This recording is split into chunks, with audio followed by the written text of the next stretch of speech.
Welcome to our channel. Today we how to configure Monday.com integrations with QuickBooks for invoicing, detailed guide step by step clearly. To begin configuring Monday.com integrations with QuickBooks for invoicing, open your Monday.com workspace. In the top right corner, click on your profile picture and select Integrations from the drop-down menu. Within the Integrations Center, search for QuickBooks in the available apps. Select the QuickBooks integration option to access its features.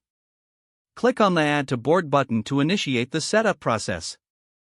Choose the board you wish to connect with QuickBooks.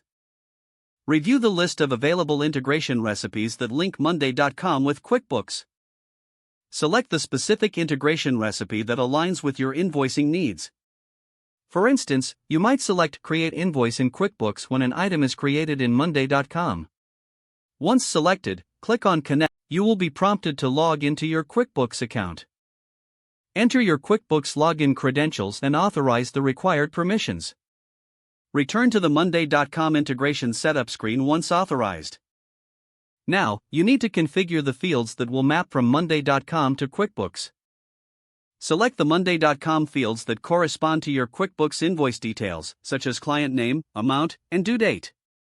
Ensure that you correctly match each field to guarantee accurate data flow. After mapping the fields, double-check for any mistakes or missing links. Once the configuration looks good, click on the Add to Board button to save your integration settings. Your integration between Monday.com and QuickBooks is now complete.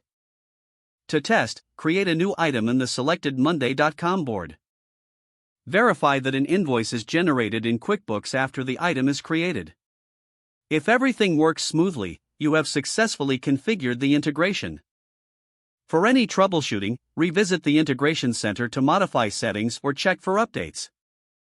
You can also reference both Monday.com and QuickBooks Help Centers for additional support if needed.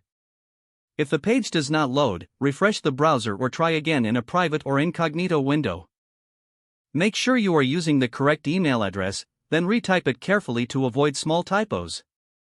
If your password is not accepted, use the Reset option and create a new strong password you can remember. Check your spam folder for verification or security emails, then complete any requested confirmation steps. Enable two-factor authentication if available to improve account security and reduce unauthorized access risk. Don't forget to like this video and subscribe to our channel for more step-by-step tech guides.